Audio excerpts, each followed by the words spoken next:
안녕하세요. 반갑습니다. 별마음의 공부합시다의 별마음입니다. 오늘은 상담 심리 이론의 두 번째 시간으로 지난번 DBT, 변증법적 행동치료에 이어서 오늘은 액트, 수연정념 치료에 대해서 알아보겠습니다. DBT와 액트는 둘 다 인지행동치료의 제3의 이론에 해당되는 걸로 공통점으로는 마음챙김이 있어요.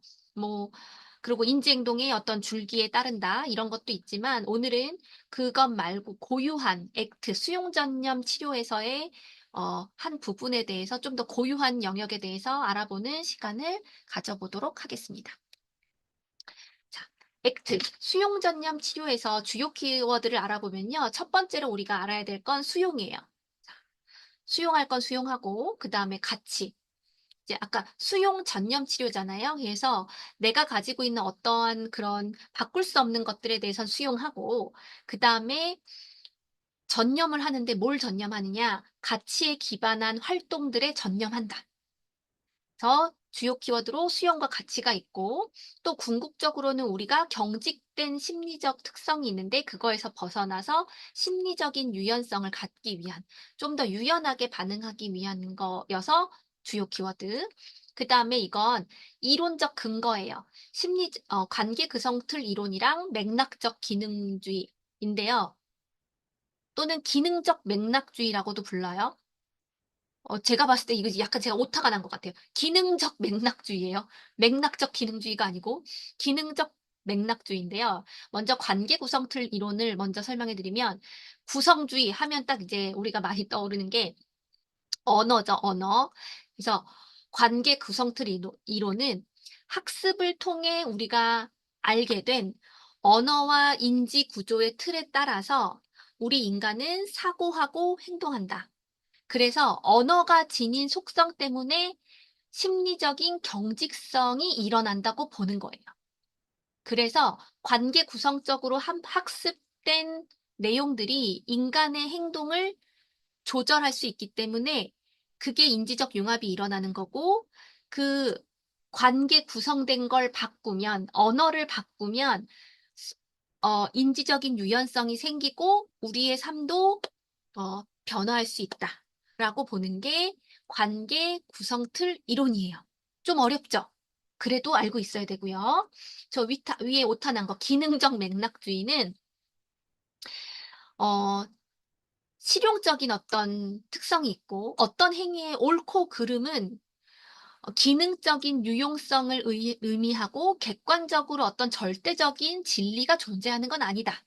그 행위가 일어난 맥락에 따라서 결정된다. 그래서 우리가 그 상담의 철학적 배경 중에 기계론적 사고가 있잖아요. 그거와 달리 어떤 행동들은 맥락에 따라서 달라진다. 그 맥락을 변화시키면 어떤 그 행동을 바라보는 시각이 부적응적에서 적응적으로 변화될 수 있다고 보는 거예요. 그래서 기능적 맥락주의. 맥락에 따라서 그 기능이 변화한다. 이런 뜻입니다. 어렵죠? 하지만 이 철학적 배경을 잘 알고 있으면 그 수용 전념 치료가 좀 더 쉽게 이해가 될 수 있을 것 같아요. 그 다음에 또 키워드로는 파괴적 정상성. 요 말도 좀 뭔가 좀 어려울 것 같아요. 파괴적인데 정상성? 이게 무슨 뜻이야? 하는데요. 음, 우리 인간은 원래 힘든 게 정상이고 고통이 정상이다. 약간 이런 뜻이에요. 그래서 파괴적 정상성입니다. 어렵죠. 그래도 파괴적 정상성도 잘 기억해 놓으세요.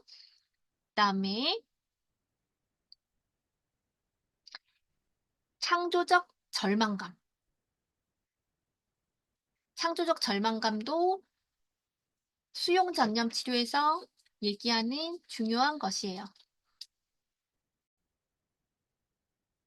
창조적 절망감은 그동안 내가 사용해 오던 어떤 고통에서 벗어나기 위한 방법들이, 통제 전략들이, 해결책들이 효과적이지 않고 부적절하다는 것을 깨닫는 것. 그게 창조적 절망감이에요.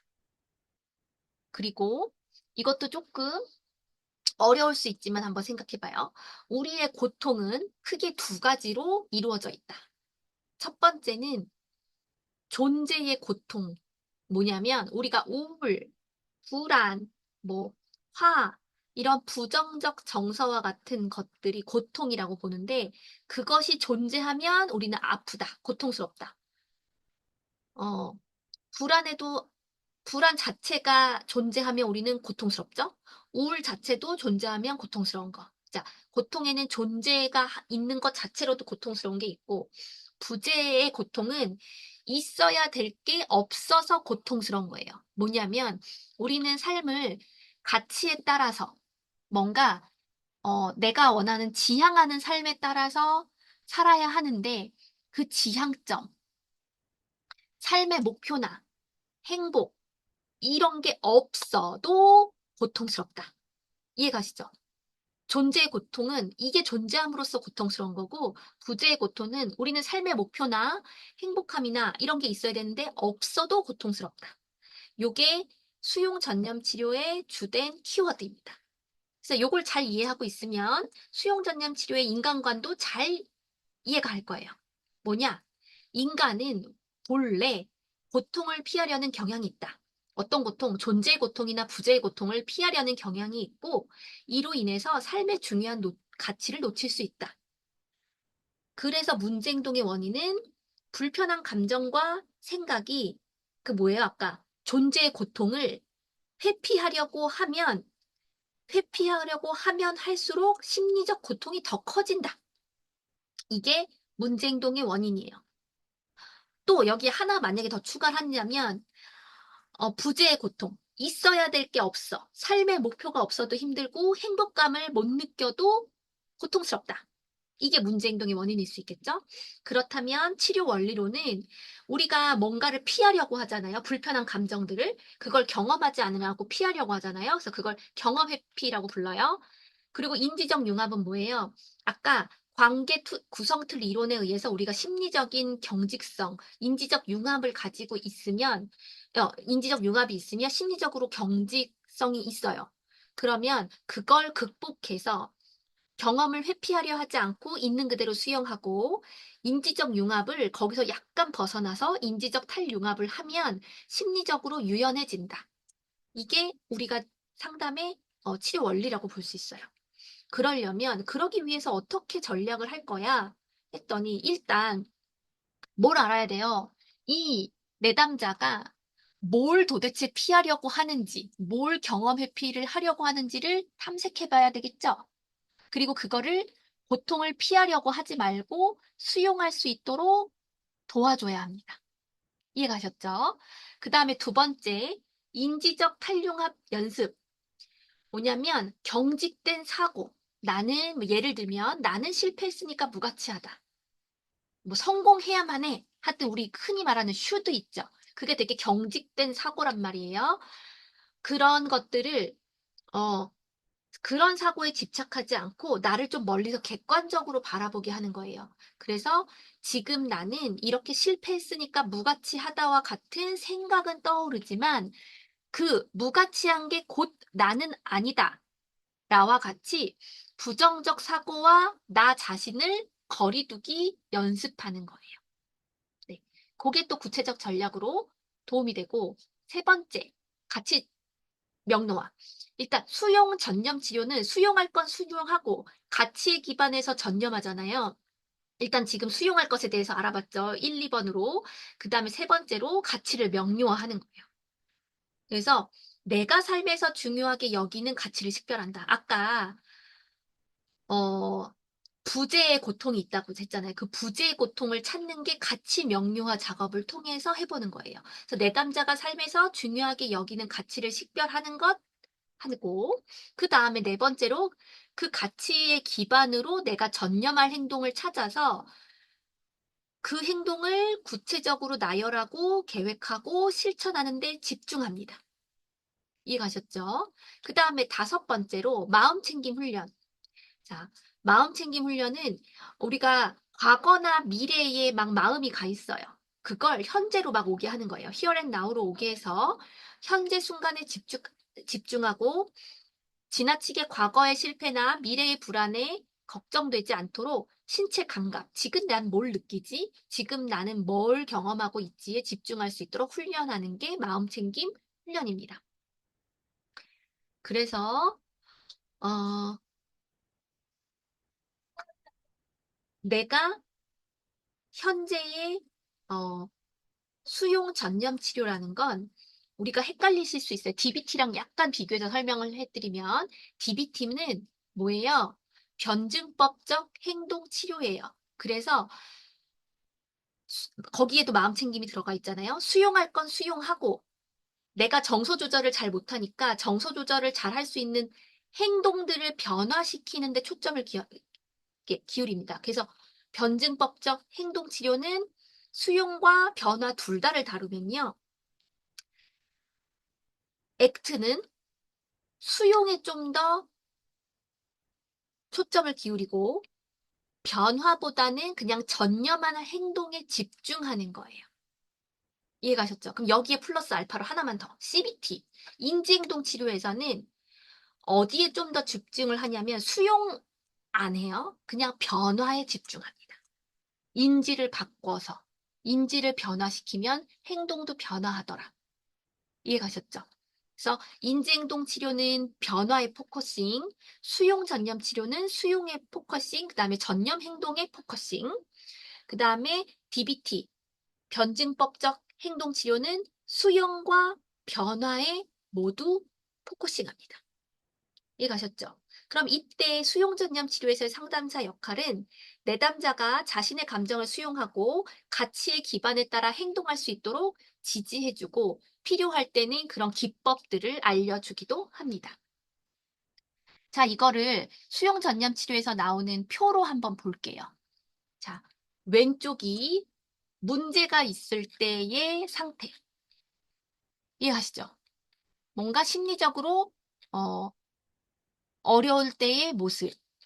그리고 오른쪽에 있는 이건 뭐예요? 우리가 지향해야 할 부분입니다. 이해하셨죠? 그래서 병리적인 관점이 왼쪽이고 오른쪽이 치료적 관점이에요. 그래서 가운데에 딱 보세요. 심리적 경직성이 있으면 병리적, 심리적인 유연성이 있으면 그건 이제 괜찮은 상태.